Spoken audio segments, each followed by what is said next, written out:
आज के इस वीडियो क्लास के माध्यम से हम जानेंगे 10वीं कक्षा में आने वाले सोशल साइंस यानी कि सामाजिक विज्ञान के वायरल सब्जेक्टिव प्रश्नों के बारे में। तो आप सब इसके साथ में अंत तक जुड़े रहें, आप लोग के लिए बहुत ही इंपॉर्टेंट क्लास होने वाला है। और आपको बता दें प्यारे बच्चों, जैसे ही आप लोगों का ऑब्जेक्टिव प्रश्न समाप्त होता है, शीघ्र ही आपको खंडवा में गैर वस्तुनिष्ठ प्रश्न यानी कि सब्जेक्टिव प्रश्न दिए रहते हैं, जिसमें आपके इतिहास, भूगोल, नागरिक अर्थशास्त्र और डिजास्टर मैनेजमेंट यानी कि आपदा प्रबंधन से प्रश्न दिए रहते हैं। तो आप सभी इसको देखिए और बिल्कुल ही हम लोग जो है आंसर के साथ में सभी प्रश्नों को हल करेंगे। तो आइए आप सब इसके साथ में अंत तक बने रहें। पहले इतिहास में प्रश्न दिया गया है, जिसमें 1 से 6 तक के प्रश्न है, लघु उत्तरीय प्रश्न, जिसमें से केवल आपको 6 में से जो है 3 प्रश्नों को बनाना है, जो 2-2 मार्क्स के प्रश्न होंगे।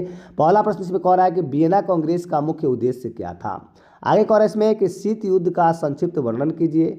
अगला प्रश्न है कि साइमन कमीशन का विरोध क्यों हुआ था। उपनिवेशवाद से आपका क्या अभिप्राय है। न्यू डील क्या है। हुआ आंदोलन की विवेचना करें। ये आपके 6 प्रश्न हैं, जिसमें से केवल आपको 3 प्रश्न को हल करने हैं। आगे आपका दीर्घोत्तरीय प्रश्न दिया गया है, जिसमें 7 और 8 में 2 प्रश्न दिए गए हैं, और इसके लिए जो है प्रत्येक के लिए 2 यानी कि 4 अंक निर्धारित किए गए हैं। इसमें कह रहा है कि रूसी क्रांति पर मार्क्सवाद का क्या प्रभाव पड़ा। अगला प्रश्न कह रहा है इसमें भारतीय राष्ट्रीय आंदोलन में महात्मा गांधी की भूमिका का उल्लेख करें। बहुत शानदार है। आगे आपका राजनीति विज्ञान से प्रश्न दिया गया है, जिसमें 9 से 12 तक यानी 4 प्रश्न है, जिसमें केवल आपको 2 प्रश्नों को हल करना है। प्रश्न इसमें है कि लोकतंत्र में सूचना के अधिकार की क्या भूमिका है। राजनीतिक दलों के 2 मुख्य कार्य बताइए। संघीय शासन की 2 विशेषताओं का उल्लेख कीजिए। नगर निगम की आय के प्रमुख स्रोत क्या क्या है। इसमें से केवल 2 प्रश्न को आपको सॉल्व करना है। आगे बढ़ते हैं। इसमें भी आपके जो है दीर्घोत्तरीय प्रश्न है, 13 और 14 2 प्रश्न है, जिसमें केवल आपको 1 प्रश्न को सॉल्व करना है। प्रश्न इसमें कि लोकतांत्रिक शासन प्रणाली में राजनीतिक दलों की भूमिका की विवेचना कीजिए। अगला इसमें कि जयप्रकाश नारायण की संपूर्ण क्रांति ने भारतीय राजनीति को किस प्रकार बदल दिया। आगे चलते इसमें अर्थशास्त्र से जो आपका प्रश्न लिया गया है, इसमें 15 से 18 तक के 4 प्रश्न दिए गए हैं, जिसमें आपको 2 प्रश्न बनाने हैं। अगला कारण इसमें कि समावेशी विकास क्या है। सार्वजनिक वितरण प्रणाली से आपका क्या अभिप्राय है। अगला प्रश्न आपसे कहा जा रहा है कि भारतीय पूंजी बाजार में किन वित्तीय संस्थाओं को शामिल किया जाता है। अगला कारण इसमें कि वैश्वीकरण से आप क्या समझते हैं। इसमें भी आप लोग को प्यारे बच्चों दीर्घोत्तरीय प्रश्न दिए गए हैं। इसमें 2 दीर्घोत्तरीय प्रश्न हैं और प्रत्येक के लिए 4 अंक निर्धारित है। और इसमें कि सेवा क्षेत्र के विकास में आधारभूत संरचना का महत्व बताइए। व्यावसायिक बैंकों के प्रमुख कार्यों की विवेचना कीजिए। आगे आपका भूगोल का प्रश्न दिया गया है, इसको भी हम लोग देखते हैं। 21 से 26 तक का प्रश्न है, जिसमें आपको 3 प्रश्नों को बनाना है। और इसमें कि पट्टिका कृषि से क्या समझते हैं।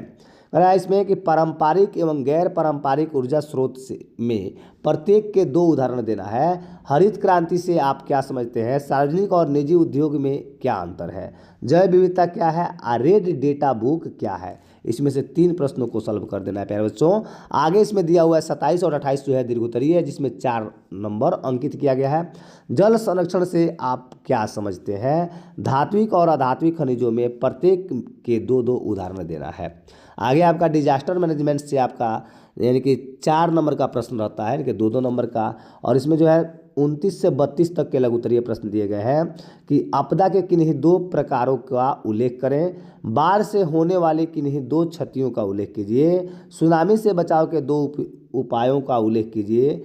हेम रेडियो क्या है। बहुत ही शानदार है।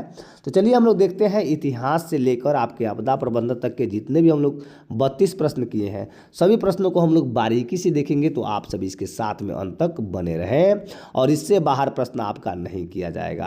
पहला था वियना कांग्रेस के बारे में। तो आपको बता दें प्यारे बच्चों कि वियना कांग्रेस का मुख्य उद्देश्य यूरोप महाद्वीप में उसी व्यवस्था को फिर से स्थापित करना था, जिसे नेपोलियन ने अपने युद्ध द्वारा अस्त व्यस्त कर दिया था। वियना कांग्रेस का मुख्य उद्देश्य यही था। तो आप सभी इसको याद कर लीजिए। आगे इसमें दिया हुआ है कि शीत युद्ध पूंजीवाद और साम्यवाद के बीच एक वैचारिक युद्ध था।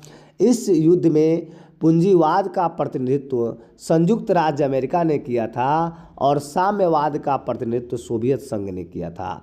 शीत युद्ध में कोई प्रत्यक्ष युद्ध नहीं होता है। इस युद्ध में एक दूसरे पर आरोप लगाए जाते हैं। इसी को हम लोग प्यारे बच्चों शीत युद्ध के नाम से जानते हैं।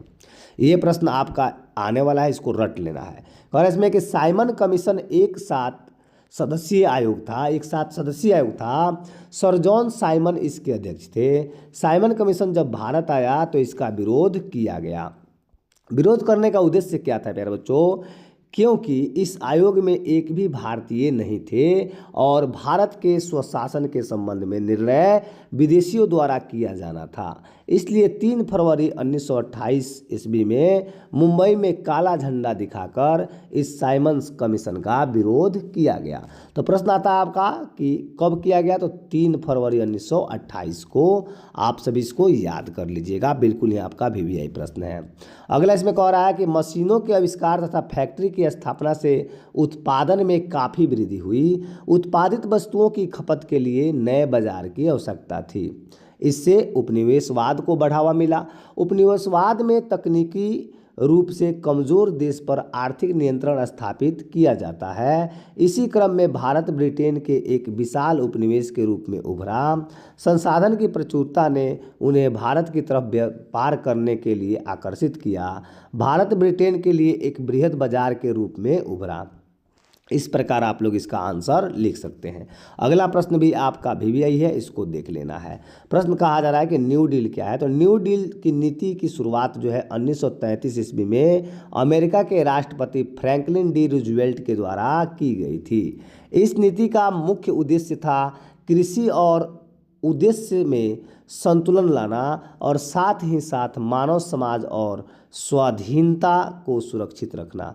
इस प्रकार ये हमारा न्यू डील की नीति थी और आप सभी इसको याद कर लीजिएगा, बहुत ही इम्पोर्टेंट है। आगे आपसे कहा जा रहा है कि हुआ आंदोलन, ये भी आपका भी ये देख लीजिएगा। कह रहा है कि हुआ आंदोलन यह एक बौद्धिक धार्मिक क्रांतिकारी आंदोलन था जो 1939 ईस्वी में शुरू हुआ था। इसके नेता हु इन फूसो था। इसके क्रांतिकारी उग्रवादी घटनाओं को भी यह अंजाम देते थे जिनमें आत्मदाह तक भी शामिल था। आत्मदाह तक भी इसमें प्यारे बच्चों शामिल था। आप सभी जो है ऐसे आंसर लिखिएगा, आप लोग को पूर्ण नंबर मिल जाएगा। आगे इसमें कहा जा रहा है कि रूस के औद्योगिक मजदूरों पर कार्ल मार्क्स के समाजवादी विचारों का पूर्ण प्रभाव था। मार्क्सवादियों ने मजदूरों के बीच काम करना शुरू कर दिया था तथा उनका संगठन भी बढ़ रहा था। रूस का पहला साम्यवादी प्लेखानोव था जो रूस में जारशाही की निरंकुशता समाप्त करके साम्यवादी व्यवस्था की स्थापना चाहता था। उसने 1898 ईस्वी में रशियन सोशल डेमोक्रेटिक पार्टी की स्थापना की। यह साम्यवादी दल का पूर्ववर्ती था। शीघ्र ही 1903 ईस्वी में साधन एवं अनुशासन के मुद्दे पर पार्टी में फूट पड़ गई। इसके परिणाम स्वरूप बहुमत वाला दल बोल्शेविक, देखिए जिसको बहुमत मिला था प्यारे बच्चों उसको बोल्शेविक कहलाया, और जिसको नहीं मिला था ज़्यादा मत यानी अल्पमत था उसको मेनशेविक के नाम से जाना गया। मेनशेविक की बात करें तो यह मध्यम वर्गीय क्रांति के पक्षधर थे, पर बोल्शेविक सर्वहारी क्रांति के पक्षधर थे। इसके अतिरिक्त 1901 में सोशलिस्ट रिवॉल्यूशनरी पार्टी का गठन हुआ जो किसानों की मांगों की उठाती थी। इस प्रकार मार्क्सवादी विचारधारा से प्रभावित मजदूर और किसान का संगठन रूस की क्रांति का एक महान कारण साबित हुआ। आगे इसमें देखते हैं प्यारे बच्चों, आगे इसमें कहा जा रहा है प्रश्न में कि भारतीय राष्ट्रीय आंदोलन में महात्मा गांधी का महत्वपूर्ण योगदान क्या रहा। देखिए ये आपका 4 नंबर का प्रश्न है, देख लेते हैं इसमें। तो भारतीय राष्ट्रीय आंदोलन में महात्मा गांधी का महत्वपूर्ण योगदान रहा। जनवरी 1915 में दक्षिण अफ्रीका से लौटने के बाद गांधी जी ने रचनात्मक कार्यों के लिए अहमदाबाद में साबरमती आश्रम की स्थापना की। 1919 से लेकर 1947 तक का राष्ट्रीय आंदोलन में गांधी जी की अग्रणी भूमिका रही। गांधी जी के द्वारा चंपारण में सत्याग्रह का प्रथम प्रयोग किया गया था। देखिए इसमें यानी कि चंपारण का प्रथम प्रयोग जो है गांधी जी के द्वारा किया गया था जो अंततः सफल रहा। चंपारण एवं खेड़ा में कृषक आंदोलन और अहमदाबाद में श्रमिक आंदोलन को नेतृत्व प्रदान कर गांधी जी ने प्रभावशाली राजनेता के रूप में अपनी राष्ट्रीय पहचान बनाई। प्रथम विश्व युद्ध के अंतिम दौर में उन्होंने कांग्रेस, होम रूल और मुस्लिम लीग के नेताओं के साथ घनिष्ठ संबंध स्थापित किए। ब्रिटिश सरकार के उत्पीड़नकारी नीतियां एवं रोलेक्ट एक्ट के विरोध में उन्होंने सत्याग्रह की शुरुआत की। महात्मा गांधी ने असहयोग आंदोलन 1920 1921 ईस्वी में, सविनय अवज्ञा आंदोलन 1930 में, भारत छोड़ो आंदोलन 1942 के दौरान राष्ट्रीय आंदोलन को एक नई दिशा प्रदान की। अंततः 15 अगस्त 1947 को देश आज़ाद हो गया। 1919 से लेकर 1947 तक स्वतंत्रता प्राप्ति तक भारत की राजनीति पर इस प्रकार गांधी जी छाए रहे कि बहुत से इतिहासकारों ने इस काल को गांधी युग का नाम दिया था। महात्मा गांधी ने राष्ट्रीय आंदोलन को जन आंदोलन बना दिया, जिसमें स्त्री पुरुष गरीब अमीर बच्चे बूढ़े सभी जुड़ गए। गांधी जी के नेतृत्व में जनता से अपनी एकता की शक्ति को पहचाना और इसके बाद में गांधी जी ने ही साधारण लोगों के में जो है नए उत्साह का संचार किए एवं उनमें आत्मबल पैदा किए। लोगों ने उनके नेतृत्व में रहकर कुर्बानी और आत्मनिर्भरता का पाठ पढ़ा और अपने देश को स्वतंत्र कराने में सफलता अर्जित कर ली। और इसमें कि अहिंसा की नीति अपनाकर गांधी जी ने शांतिपूर्ण ढंग से शक्तिशाली ब्रिटिश सरकार को जो है झुका दिया। राष्ट्रीय जन आंदोलन में असहयोग, अवज्ञा, सत्याग्रह, बहिष्कार, स्वदेशी आंदोलन आदि शांतिपूर्ण हथियारों का प्रयोग किए बिना जो है ये सब आंदोलन किए गए थे। और इसमें कि गांधी जी ने हरिजनों को पूर्ण सम्मान दिलाया और सदियों से उनको साथ होने वाले अन्याय को दूर कर दिया। आगे आपका प्रश्न जो है और इसमें कि सूचना का अधिकार कानून लोकतंत्र का रखवाला है। सूचना का जो अधिकार कानून है वह लोकतंत्र का रखवाला है। यह लोगों को जानकार बनाता है और भ्रष्टाचार पर अंकुश लगाता है। यह लोकतंत्र के रखवाले के तौर पर एक सक्रिय रहने की प्रेरणा देता है। यह कानून लोकतंत्र को मजबूत बनाता है। राजनीतिक दल इससे शिक्षा ग्रहण करते हैं। आगे का प्रश्न जो है करस में कि राजनीतिक दल के दो मुख्य कार्य इस प्रकार हैं। करस में कि राजनीतिक दल अपनी बनाई गई नीतियां एवं कार्यक्रम के आधार पर चुनाव लड़ते हैं तथा विभिन्न माध्यमों द्वारा मतदाताओं को आकर्षित करने का प्रयत्न करते हैं। आगे इसमें कह रहा है कि राजनीतिक दल ही जनता की समस्याओं और आवश्यकताओं को सरकार के सामने रखते हैं और सरकार की कल्याणकारी योजनाओं को जनता तक पहुंचाने के कार्य राजनीतिक दल ही करते हैं। प्यारे बच्चों, आगे इसमें कह रहा है कि संघीय सरकार की दो प्रमुख विशेषताएं निम्नलिखित है। तो संघीय सरकार में सर्वोच्च सत्ता केंद्रीय सरकार और उसके विभिन्न अनुषंगिक इकाइयों के बीच बंट जाती है। अगला इसमें है कि संघीय शासन व्यवस्था में दोहरी सरकार होती है। एक केंद्रीय सरकार जिसके अधिकार क्षेत्र में राष्ट्रीय महत्व के विषय होते हैं तथा दूसरा प्रांतीय या क्षेत्रीय सरकार जिनके अधिकार क्षेत्र में स्थानीय महत्व के विषय होते हैं। तो इसको आप लोग याद कर लीजिएगा। बढ़ते हम लोग आगे। करस में कि नगर निगम के आय के प्रमुख स्रोत इस प्रकार है। इसमें जो होता है आपका गृह कर होता है प्यारे बच्चों कि नगर निगम गृह स्वामियों से उनकी जायदाद के मूल्य का एक निश्चित प्रतिशत गृह कर के रूप में वसूल करता है। फिर होता है जल कर होता है। नगर निगम मकान तथा दुकान के कर मूल्य का निर्धारित प्रतिशत लगभग 3% जल कर के रूप में उसके मालिकों से वसूल करता है प्यारे बच्चों। फिर होता है मनोरंजन कर। मनोरंजन कर की बात करें प्यारे बच्चों तो कह रहा है कि नगर निगम द्वारा विभिन्न सिनेमा घरों, नाट्यशालाओं, थिएटरों, संगीत सम्मेलनों, सर्कस आदि मनोरंजन के साधन पर कर लगाया जाता है। मनोरंजन कर नगर निगम की आय का एक प्रमुख साधन है। इसके अतिरिक्त विज्ञापन संबंधी बैनर, होर्डिंग्स, साइन बोर्ड आदि के लिए भी कर की वसूली की जाती है। इस प्रकार जो है शहरी क्षेत्रों में कर का वसूली होता है। फिर इसमें कह रहा है कि लोकतंत्र शासन प्रणाली में राजनीतिक दलों की भूमिका इन विभिन्न कार्यों के द्वारा समझा जा सकता है। एक नंबर में दिया आपका नीतियां एवं कार्यक्रम तय करना। राजनीतिक दल अपनी बनाई गई नीतियों और कार्यक्रम के आधार पर चुनाव लड़ते हैं। वे भाषण, टेलीविज़न और उसके साथ साथ जो है प्यारे बच्चों रेडियो, समाचार पत्र आदि के माध्यम से अपनी नीतियां एवं कार्यक्रम जनता के सामने रखते हैं।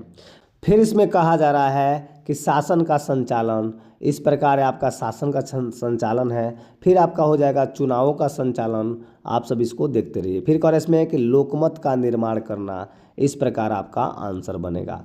फिर इसमें आपका हो जाएगा सरकार एवं जनता के बीच माध्यम का कार्य, राजनीतिक प्रशिक्षण, दलीय कार्य, ये सभी जो है इनके कार्य होते हैं। फिर होता है गैर राजनीतिक कार्य जो होता है प्यारे बच्चों, इस प्रकार से ये आपका दिया हुआ है।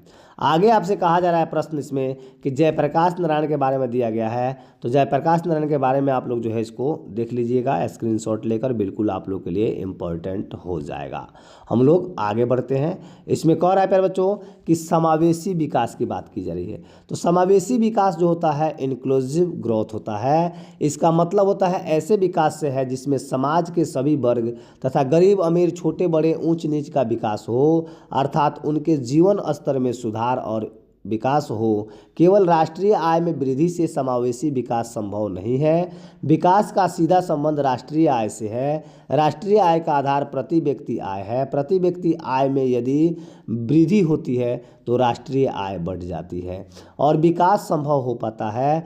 देश के विकास के लिए बनने वाली अधिकांश योजनाएं व्यक्ति के विकास से जुड़ी होती है। यह इस प्रकार समझा जा सकता है कि जैसे जैसे उत्पादन में वृद्धि होने लानी होगी, वैसे वैसे लोगों के लिए अधिकतम रोजगार की व्यवस्था करनी होगी। इस प्रकार से जो है ये समावेशी विकास है। आगे हम लोग बढ़ते हैं। कह रहा है इसमें कि भारतीय खाद्य निगम द्वारा अधिप्राप्त अनाज को सरकार विनियमित राशन दुकानों के माध्यम से समाज के गरीब वर्गों में वितरित करती है। इसे सार्वजनिक वितरण प्रणाली PDS कहते हैं। जहाँ से वे खाद्यान्न वितरित होती है उसे हम राशन की दुकान भी कहते हैं। आगे बढ़ते हैं। इसमें कह रहा है कि भारतीय पूंजी बाजार में निम्न वित्तीय संस्थाओं को शामिल किया जाता है। तो भारतीय पूंजी बाजार में प्यारे बच्चों प्रतिभूति बाजार, विकास वित्त संस्था, उसके बाद में औद्योगिक बाजार, गैर बैंकिंग वित्त, इस प्रकार के जो है वित्तीय संस्थाओं को शामिल किया गया है। आगे का प्रश्न इसमें है कि वैश्वीकरण क्या है। तो वैश्वीकरण वह प्रक्रिया है जिसके द्वारा विश्व की विभिन्न अर्थव्यवस्थाओं का समन्वय एवं एकीकरण किया जाता है ताकि वस्तुएं एवं सेवाओं का प्रौद्योगिकी, पूंजी और श्रम या मानवीय पूंजी का भी निर्बाध प्रवाह हो सके।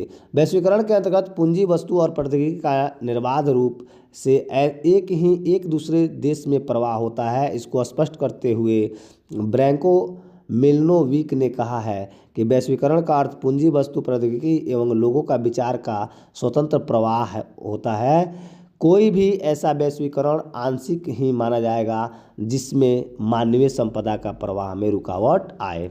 आगे हम लोग बढ़ जाते हैं। कह रहा है इसमें कि सेवा क्षेत्र के विकास की आधारभूत संरचना का महत्व।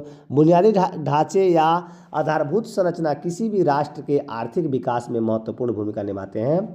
बुनियादी वस्तुओं के अभाव में उत्पादन के लिए कच्चे माल की पहुंच, उत्पादन की आवश्यकता, सहयोग तथा उत्पादित वस्तुओं की लाभकारी खपत या स्वयं उत्पादन भी संभव नहीं है। आधारभूत संरचनाओं में वित्त, यातायात, उसके बाद में ऊर्जा, संचार आदि आर्थिक जो संरचनाएं इसमें शामिल होती है। इसी कारण बताया गया है कि 1991 के बाद में आर्थिक सुधार के दौर में निजी क्षेत्रों में स्वयं के सरकार एवं संयुक्त भागीदारी आधारभूत संरचना के अंतर्गत आते हैं। हम लोग बढ़ जाते हैं आगे। कह रहा है इसमें कि जमा राशि को स्वीकार करना, इसमें व्यावसायिक बैंक दिए गए हैं। फिर इसमें ऋण प्रदान करना, समन्वय, ये सभी जो है आप लोग इसको आसानी से देख लीजिएगा। आगे हम लोग बढ़ते हैं। आगे जो आपका दिया गया है प्यारे बच्चों, ये आपका प्रश्न बहुत ही इंपॉर्टेंट है। धात्विक खनिज और अधात्विक खनिज के दो प्रकार होते हैं। कह रहा है कि कार्बनिक खनिज और अकार्बनिक खनिज। कार्बनिक खनिज जो होता है, कार्बनिक खनिज में कार्बन की मात्रा पाई जाती है। ये लाखों लाख वर्ष से पृथ्वी के नीचे दबे जीवाश्म होते हैं। इन जीवाश्मों से में कार्बन की भी मात्रा होती है, जैसे कोयला, पेट्रोलियम, तेल, गैस इत्यादि।